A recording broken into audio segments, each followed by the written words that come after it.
Good evening, good evening, good evening. It is Thursday, January 22nd. Can you believe it? We're more than halfway through the first month of the year.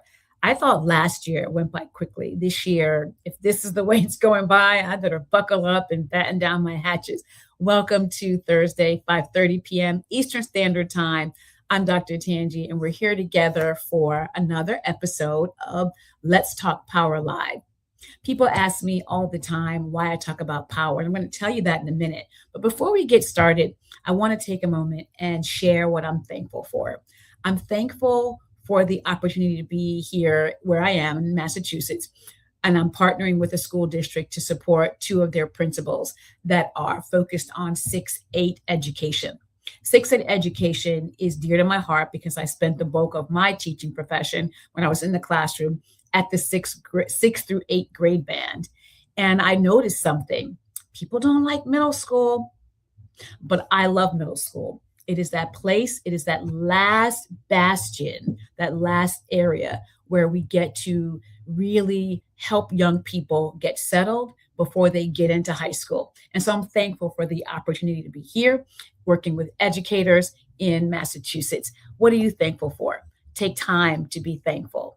It's always important. Gratitude matters. The more grateful you are, the more space you have for something new, something different, and something exciting. So be grateful today. Well, why do I talk about power? I talk about power for a lot of reasons. Power is real in education, and we don't talk about it. We talk about power dynamics, and we know that, there are power differentials. We don't talk about it in an operational and practical way. And so, based upon my book, Understanding Your Instructional Power, I decided to have this place where we talk about power in education in very real ways. And every week I come on and I say, what is power in education and what is instructional power? And every week I give you what my definitions are. And I'm going to give them to you right now because that's important for us to have. So let's talk about these definitions. And here it is. Education is the instrument of democratic designs, and it is no less the instrument of power. The control of information, the shaping of understanding, and the influence of judgment are critical elements common to democratic design, power theory, and educational philosophy. So that's what power is in education. But people say, okay, that kind of makes sense because, it's by design, it happens. But what does it look like from an instructional power piece? Let's talk about that definition right now. Here's how I define it. Understanding instructional power. Instructional power can be understood as an educator's use of their state, district, and building ascribed job-related authority to afford or constrain a student's access to learning. That's what it is. If you are a person who touches the life of a student and you can control or impact the resources, the time, the way in which a student learns something, if they learn something, if you have the authority to direct that for someone else's kid who is not your own, you exercise what I call instructional power. And I want to be clear.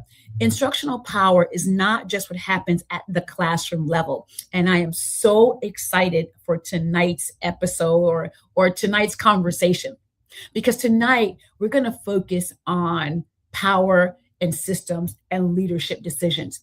Before power shows up in any classroom, it shows up, or any building. So before it shows up at a building or in a classroom, it shows up at the system level. And tonight we're taking our conversation upstream to really examine what it means for there to be power at the system level. And we really want to be clear about these real simple truths. Number one, beliefs shape decisions. Decisions shape conditions. Conditions determine access. And access determines whether a student gets the excellent education they deserve. We know that power is present at every point along a decision tree. And so tonight, I am thrilled to bring my guest tonight is one of my dear friends. We have been traveling the world together, and it's been so much fun.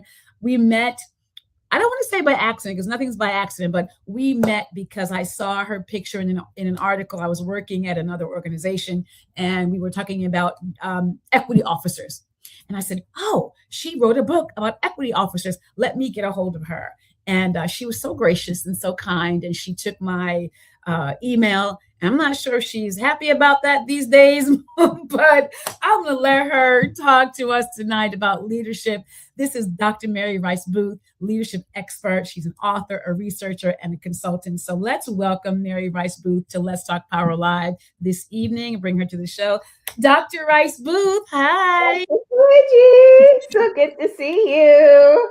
So good to see you too. It's always a good thing. It's always a great thing that we met and connected. No question about it. No question about it. I was talking to somebody today about our trip to Kumasi this past summer. Man, I said, y'all don't even understand what we were doing, what we were dealing with, that 5-hour drive. Oh my goodness. Yes. Man. And I could not have done that trip with anyone else. So much fun, such a dear. I so appreciate your perspective. And tonight I really do want to talk about leadership.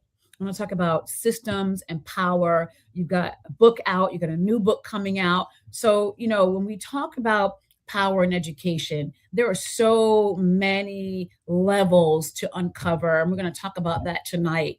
And I couldn't think of anybody better to bring to that table than to talk to you about that. And the first thing I want to do is I really want to just have you introduce who you are, and then we'll get into the rest of the show. Sure. Great. Thank you. So again, Dr. Mary Rice-Boothe, I have the honor of being a founder of Leading Within LLC. And in this consultant organization, I really work with education and leaders across the diaspora to really think about how does it mean to lead within the skin that they're in and the bodies that they're in, but also to be able to lead within the system that they're in, and recognizing the fact that we lead, we don't lead just in schoolhouses and just in those four walls, that we always have to think about our communities and our institutions and society that we're leading in, and be able to lead with that with very much contextual intelligence. And so I have the honor to not only just be able to coach folks and be able to do training, but what I'm really excited about now in my career is being able to do a lot of research and writing around and tool development around supporting leaders in a real concrete way. So that's what I do. That's fantastic. So before we go any further, if you are a first-time joiner, thank you so much for being here. To all of our subscribers, we so appreciate you. You could be spending your time anywhere, but you're choosing to join us tonight. Thank you. For those of you who are not subscribed, please hit the subscribe button, like and share so that this channel continues to grow. Thank you for being here. But Dr. Rice, I want to talk about the real piece on the numbers, right? So I want to share some data about systems by the numbers. And this came out of AASA, which is a Superintendents Association, it's a national association. Back in last year, 2024, 2025, they found that about 86.9% of superintendents identified as white, with Black superintendents less than 5% nationally, which is interesting. It's an increase from 4% just about 2-ish years ago. Interesting number.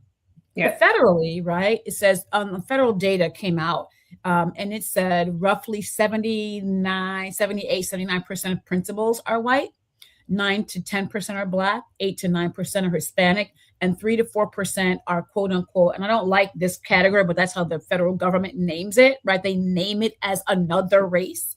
They name it as other. We don't even want to go there.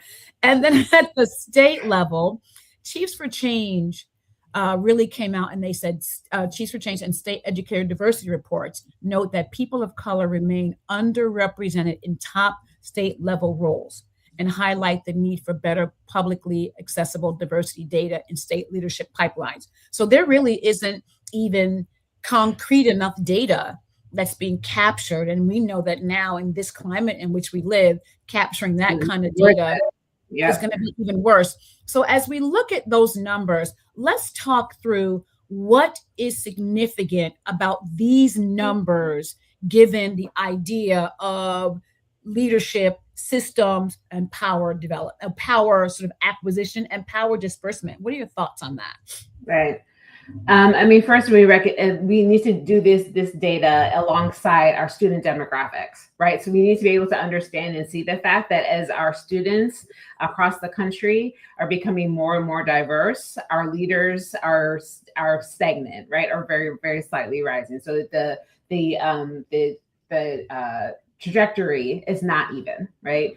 And we also recognize the fact that other research tells us that students who have number one, teachers that look like them have a better attendance, a lower discipline rate, right, better academic achievement, and that translates to the leadership as well in regards to that when teachers have a leader that is the same representative of them, then they also have a longer tenure within those school buildings, right? So this is a clear trickle connection, right? The thread is clearly there, is that when we have leaders that are representative of our teachers, and we have teachers that are representative of our students, basically everyone wins, right? And then yes, the data tells us about kind of like the same trajectory, but you also recognize the fact that we are the importance of diversity in general, right? And even for our white students, for our rural students, right? So for our students to be able to see and understand and interact with folks that look and sound different than them, that is also beneficial to them as well. And so everybody wins by having leaders that are diverse. And the fact that we continue to struggle in this area is going to have an impact on how our teacher longevity, and then it in turn is going to have an impact on students and student outcomes and student achievement. So we can't. I always want to make sure that there isn't a disconnect between focusing on diversity amongst our leaders and with our teachers and student achievement. Is directly tied. And so we need to always have that conversation. We can't have the one conversation without the other. That's right. And funny that you should talk about students, because here is the K-12 public school student population. And I did this in alphabetical order. Most times when we see data, we see it in number order, which is going to privilege our white population. I did it in alphabetical order. Our Asian population is 5.6%. Our Black population is 14.9%. Our Hispanic population is 29.5%. Our white population is 43.7%. And our students who are from 2 or more racial or ethnicities are 5.1%. Baked inside the Asian population is Pacific Islander. So that number of Asian has multiple groups within it. And the American Indian or the indigenous population is somewhere hovering around 2%, depending upon the report that you come out. So looking at this data, going back, you just already highlighted that. There is a clear and definitive through line between our adult population, which I'll go back to right here, this adult population that is skewed very heavily towards the majority being our white population, and it's trickling down and being less diverse as students need. And so as we think about this and we understand the power of that, here's the truth that you and I know, and we've talked about this.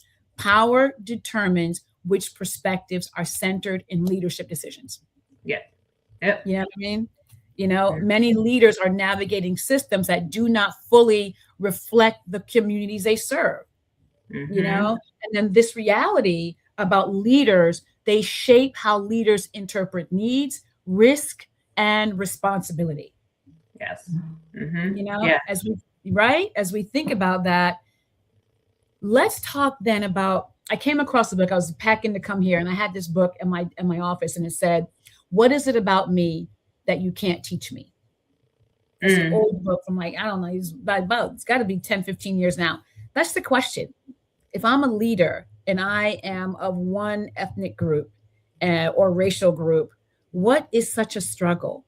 And I'm going to bring up your book title in a moment and really have you walk us through this idea of contextual intelligence and why it matters as a power literacy. So as we think about those connections, right, your through line that you brought up, that everybody wins when I have somebody who looks and sounds like me.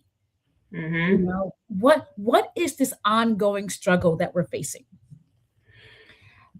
I mean, I think there's a lot of struggles, right? And when we unpack the idea of power, right, and the idea that there are where power is, where it's held, and how much it is revered, and how much it is so much baked into our institutions and our processes, right? That folks are constantly in need of wanting to get closer to that power. And you see in many different aspects of our society how power and privilege are connected to race and ethnicity. And as we, even as a society, we think we are getting stronger and better, right? There is a clear connection between race, ethnicity, and power and privilege.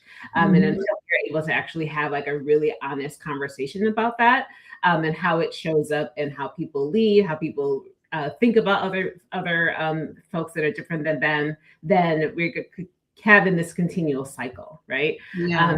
For us to be able to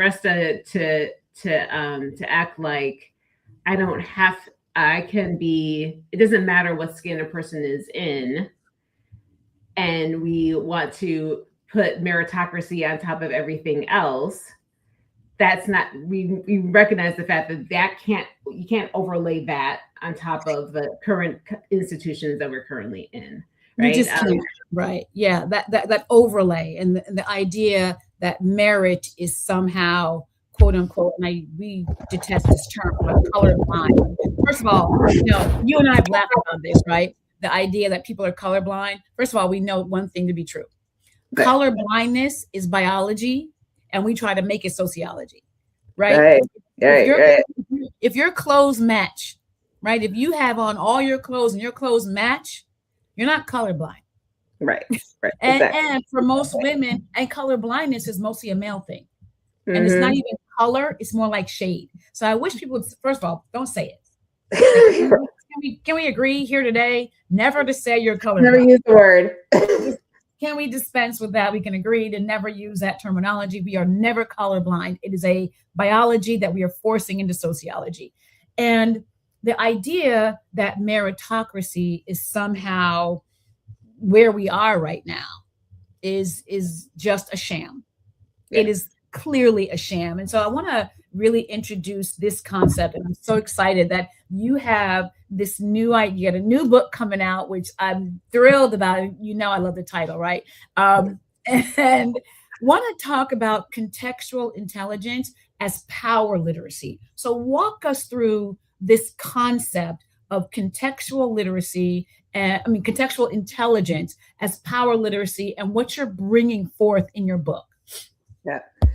So I'm going to read you the definition, right? So yes. It's quick and it's easy, right? So contextual intelligence is the ability to understand your environment, interpret its signals, and lead with wisdom and adaptability, right? So breaking that down, right? First, it's the ability to understand your environment, right? And so I feel like, right, like that first part is the first hurdle that we, right, to be able to jump as a leader, as a person, right, is to be able to understand, not just know it, right, but deeply understand it.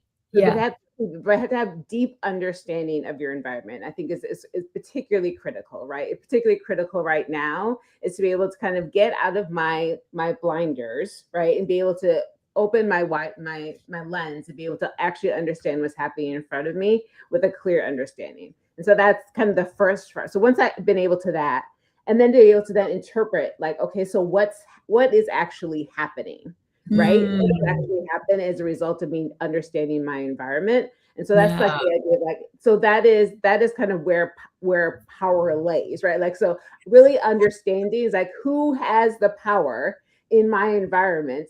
How is it showing up? How are they responding to the power? How are they using the power that they have? Right. And then now that I understand where I am, I understand what it's trying to tell me. Now I can actually make some moves that are actually intelligent enough to actually get somewhere. Right. So I know what I am I understand to a point where, okay, now let me actually lead in with intention, with Mhm. integrity, right? Mhm. With an understanding that I couldn't do just based on, oh, this is what I know to be true. Oh, well, this is how Right. I raised, so it's what I'm true. Oh, this worked in this community, so let me just cut and paste and put into this community, right? Like it throws all of those ideas out the window and really Yeah. make sure that you have to, in order for you, and any leadership move that you're making, from my master schedule to my implementing my literacy curriculum, choosing my literacy curriculum, to choosing kind of like how we are approaching discipline, all of that, all of those decisions, from the smaller decision to a larger one, needs to go through those steps of understanding who am I implemented for? What are they telling me I need? Now let me make a decision. And so that is the kind of the concept of contextual intelligence. I love that. So I want to dig a little bit deeper. What happens when the person is trying to retrofit a deficit ideology into being contextually aware? Because I might just understand who's got the power. I might be making some interpretations, but the through line of my unresolved deficit ideologies about the people, how can we challenge or build upon that through your work on the contextual intelligence? Because we do know that people are going to have unresolved biases, Mm-hmm. unresolved deficit thinking, because Mm-hmm. as we move around from district to district, we know there are 13 or plus thousand school districts in this country, meaning you can have the most diverse to the least diverse on any Yeah. measure of diversity, right? Yeah. And so when we think about diversity, we've got to be clear that it is not a diverse. There are measures of diversity. So how Yeah. do we help people think through their contextual intelligence using your frame, understand, interpret, make decisions, but I still have my deficit thinking about Yeah. those kids who are about the people, the kids who are in front of me, their families, the community. I don't live in this community. So how am I, how do we walk through those? How do we face that challenge? Yeah. Well, well, first of all, you're gonna know that you're not working because it's not gonna work, right? So like Mhm. your data is going to tell you that this is not working, right? Mhm. Right? Because you're going to get your signal that you're going to get back is the fact of folks are either going to push back, or you're not going to see the achievement that the movement that you're looking for, right? Or you're not going to see the level of implementation that you're looking for. So you're going to get all these signals back to you that says my approach didn't work. And so I think Mhm. then as a leader, you're going to have to decide, am I actually going to listen to this? Right? Or am I going to continue trying to push down something that is not actually effective because I didn't actually use my lens? And I think Mhm. the hardest part of implementing contextual intelligence in our school systems is, again, our school systems are not designed for this approach, They're because not.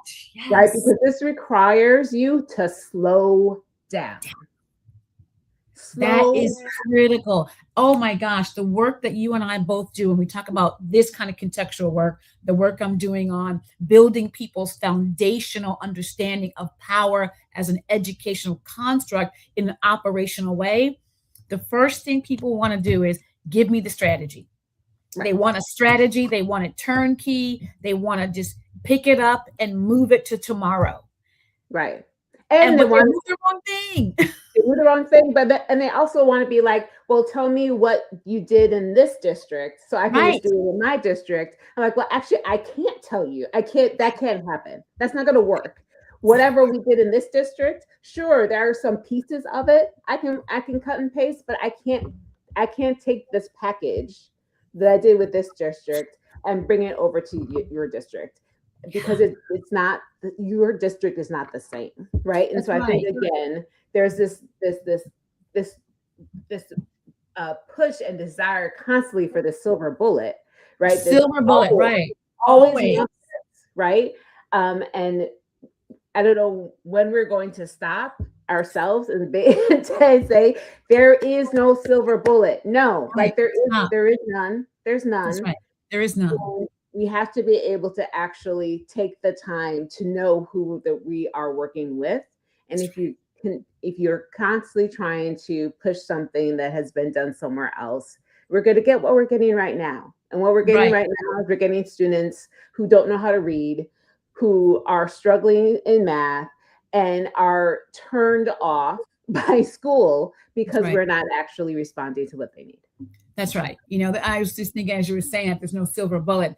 Plugging and playing is really for video games, Yes. right? They're really Yes. for light sockets. I take my cord out and I plug it in another cord. But Yes. we know from international travel that doesn't even work. You can't plug and play everywhere, Right. right? You Exactly. can't, right? Exactly. There's an adjustment you have to make. Plug and play doesn't really work everywhere. So Right. we have to be very, very conscious and very clear. And I love that you said, you're going to get signals. You're going to get signals back. I was looking at some data with one of my principals today, and this entire zone had very, very high completion rates, right? So they all completed the assessment. Only one school had near 60% proficiency rate on this benchmark. Mm. And I said, that's not a kid issue. That's an adult issue. Right. Right? Because if you have those many kids that are not proficient, then you have to make yourself believe something. It's either all of the kids in this zone are just incapable, or we have something else. Right. Right.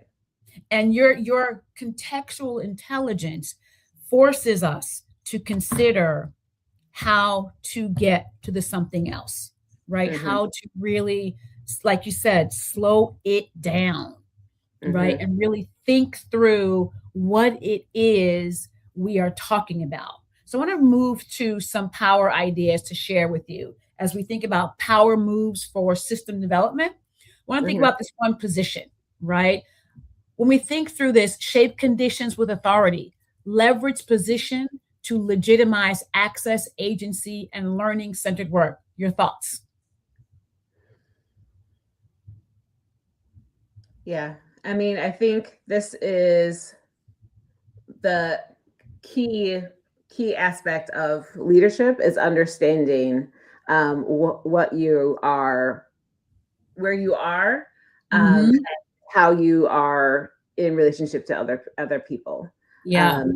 And I think that is when I think about, particularly when I'm working with leaders of color, how important it is for them to kind of understand their own positionality, and then to understand how it is that they are, I'm jumping down to the R, but how they are, right, it's right. How they're positioned in relationship to other folks. I think it's really, it's really critical. Yeah. And we think about the ownership, stand with the impact of your decisions, right? If you're the person who's in a higher position, then you got to own your own, you got to own your impact, right? It's that difference between I intend to do something and then I didn't have, there are always unintended consequences. So how do we do that, right? And then protect what advances learning at a system level. How does your work lean into protect what advances learning? Yeah, and I think there's a lot of I talk a lot about communication in this new work, because I think it is really critical to be able to speak to what you're doing and what you're leading. What's the data that you're utilizing in order to be able to lead, and then be able to be really clear and transparent of how things are going along the way. And you need to be able to constantly do that with your community and with the various levels of community constituents that you're interacting with, because they're going to tell you, again, connected back to contextual intelligence, they're going to tell you and give you back information that you need to have and be able to garner to be able to then keep moving the work forward, right? So you need to be able to kind of have that ownership and be able to communicate on a constant and continual basis what it is that what are the decisions that you're making, why you're making them, what's the data behind them, and then you need to be able to then own it, right? And be You able to gotta be like, own it. if something's Yeah. not working, it's not working, and you need to be able to speak to that in a way of why it's not working. And at the system level, right, we're very quick to do that ownership and pushing it down to buildings and classrooms, right? But we Yeah, have to realize, as I said at the opening, that before power shows up in a building or a classroom, it's baked into the system. The exactly. system design itself is designed for these imbalances. And how do we begin to take a power position from the ownership and the work, the environment, and the relationships to make sure we begin to operationally dismantle those power systems that continue to disenfranchise children and the Right. adults, particularly those of color. And each week we give power moves. And so I usually give 3 power moves. So I want to share with you and have us talk through these power moves, right? So the first one is, again, shape the conditions, not just expectations. Mm. Right? We want people to prioritize time, staffing, and learning around access and agency. Remove or pause initiatives that contradict stated commitments. Mm-hmm. I wish people did that. Like if Yeah. they had an initiative and they have commitments, when you really begin to kick tires and look under your hood, you'll know if something is disparate between or different from what you commit, right? And then ensure your policies and evaluation tools reinforce and not undermine learning goals, Mm-hmm. Yeah. right? Yeah, you've heard me say this. Parents send their kids to school for 2 reasons: learn stuff, learn how to do stuff. Everything else is secondary. Mm-hmm. And like you brought, from the staffing, from the funding allocation, how do we get them in this shaping the conditions, not just the expectations? And then Yeah. power move 2, redistribute the risk upward. We push risk downward, but the risk starts at the system level, right? Yeah. That public ownership of your decisions, name and challenge policies that disproportionately penalize leaders of color. Mm-hmm. Yeah. I mean, this speaks to me because again, when I break down the contextual intelligence, I kind of want to provide strategies for leaders at each level. So, what do you need to do and think about at the societal level, and then what do you need to do at the institutional level, and then at the individual level, and kind of what these power moves are really speaking to. That's these institutional strategies that are necessary, and Mhm. that we have to, as leaders, you have to be able to concretely do this in practice and on a regular basis, right? So you have to be able to monitor your progress. You have to be able to understand kind of what's happening in regards to your policy, and how do these impact your students, the student access and learning. And then you have to, as you are as an individual leader doing that, but you also have to make sure that you're bringing your leadership team on board, so that this is a collective effort, right? And so I think the be able to redistribute the power, I think is a really key lever, and be able to Mhm. actually see some type of different outcomes than we're seeing right now. That's right. And then power move 3, design for agency at the system level. Build flexibility into policies to honor the local context, right? Let's not do that plug and play that we keep trying to do because it's Right. easy and it privileges the comfort of adults or the comfort of your history or the comfort of your previous context, and then replace that compliance driven monitoring with inquiry driven accountability, asking a different set of questions, right? We want people to normalize reflection, feedback, and adaptation as system expectations. And I know you know this, your context changes. Yes. Mm-hmm. It is not a static thing, it's going to change. Nah, that is completely changing. And I think that again, in our current society, Hmm. especially, there's going to be a need for change.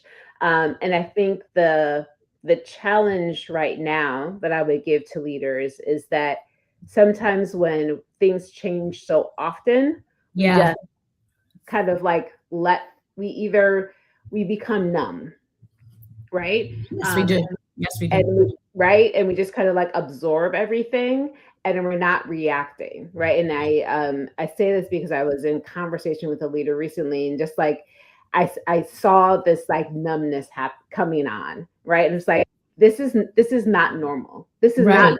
You have to recognize the fact that what you're telling me is not normal, right? So how is it that you're going to respond, recognizing the fact that we are not in a normal situation right now? That's right. That's so right. Right. So like the sometimes it's urgency is necessary, right? And so we have to be able to constantly be able to recognize the fact that where we are currently, and adapt to that, right. and move in that way. And I don't want people to ever look at this as normal. This is chaotic. This is chaos by design.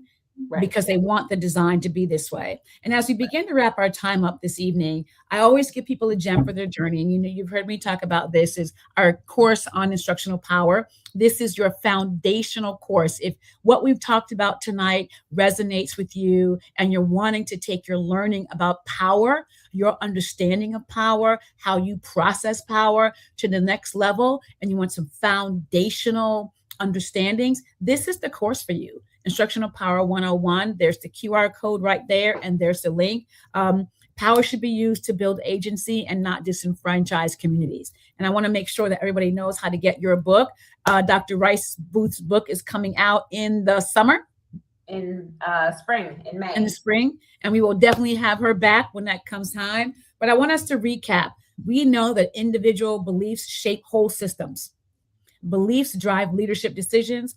Leadership decisions shape system conditions. System conditions shape student experience. And power is always at work. We know this to be true, and that's important. So when you're building your contextual intelligence, keep these items in mind. And then always, please make sure that you get your book. And we're going to also tag Dr. Rice-Boothe's book as well. Dr. Boothe, thank you so much for joining Let's Talk Power Live. It has been a pleasure. And we'll be seeing each other in Austin, Texas at South by Southwest another time this year.